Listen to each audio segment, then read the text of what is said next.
วัสดีครับมื้อนี้ก็สิมาชวนคุยเรื่องอ่าซัมเมอร์นะครับหลังจากที่หลายๆคลิปได้คุยเรื่องระบบน้ำใต้ดินไปแล้วนะครับผมขอยกตัวอย่างแล้วกันนะครับว่าที่ผมได้ไปเจอปัญหาหรือไปแก้ปัญหาให้เพิ่นก็คือมันก็มีบางหมู่บ้านนะครับที่ระบบน้ำประปาเพิ่นบ่ค่อยพอนะครับเพิ่นก็แก้ไขโดยการเอ่อหย่อนลงซัมเมอร์ไอ้เจาะลงไปอีกนะครับแล้วก็หย่อนซัมเมอร์ลงไปเรื่อยๆนะครับจาก30เมตร40เมตรขึ้นไปก็เป็น60นะครับ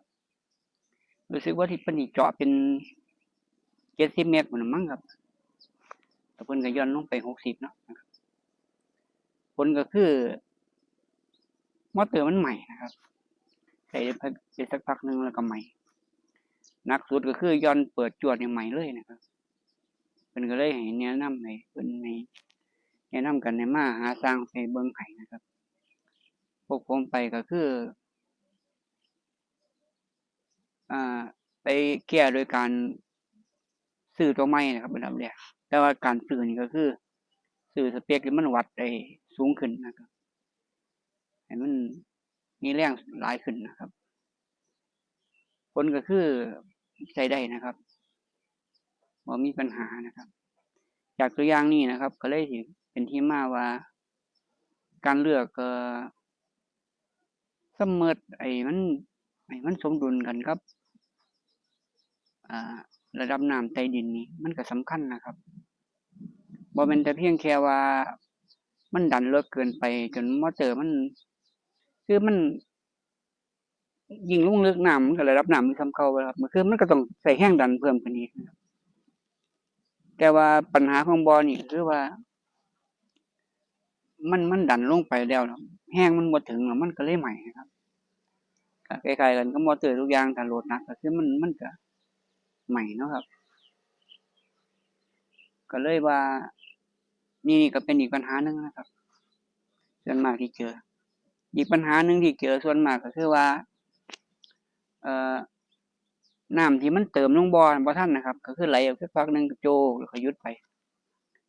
ลักษณะนั้นก็คือว่า แม่นเราสิเพิ่มมอเตอร์ลงไปมันก็บ่ได้นะครับยิ่งบ่มีระบบตัดไอ้ซัมเมอร์รุ่นเก่าๆนี่ก็ยิ่งสิทำให้มอเตอร์ไหม้ไปเลยนะครับเพราะว่ามันน้ำมันเติมลงบ่อบ่ทันนะครับเพราะว่ายิ่งแล้งไปน้ำมันก็ยิ่งขยับลงครับคือ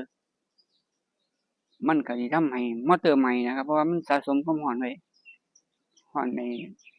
น้ำมันผ่านมอเตอร์เขาเจ้าออกแบบให้น้ำมันผ่านมอเตอร์เพื่อให้มันเย็นนะครับแต่ว่าถ้ามอเตอร์มันขาดดูเขาก็ไหม้คือกันนะครับฉะนั้นแล้วก็ส่วนการเลือกมอเตอร์ให้มันสัมพันธ์กับระดับน้ำก็เป็นเรื่องสำคัญนะครับดีที่สุดก็คือไปสังเกตตอนเพิ่นเจาะน้ำให้นะครับว่าน้ำปริมาณน้ำที่มันไหลมันเป่ามันสิรู้นะครับน้ำมันจะพ่วงออกมันก็สิรู้ว่ามันสิออกได้จักนิ้วแล้วก็สิประมาณเท่าใดประมาณการคร่าวๆได้เลยนะครับบวกลบก็สิบ่หลายนะครับแต่ว่าสร้างผู้เพิ่นบอกเพิ่นก็สิเอาชัวร์ไว้ก่อนคือเสมอประมาณนี้ท่อออกประมาณนี้จังซี่นะครับก็คือจังที่เว้ามานะครับก็คือว่าถ้าอ่าคิดว่าอยากเจาะน้ำมีปัญหาลังเลบ่รู้ว่าสิถามไผก็เม้นต์มาถามเบิ่งกันก็ได้ครับเดี๋ยวผมก็ส่วนที่ผมรู้ผมก็สิตอบให้ได้อยู่เนาะ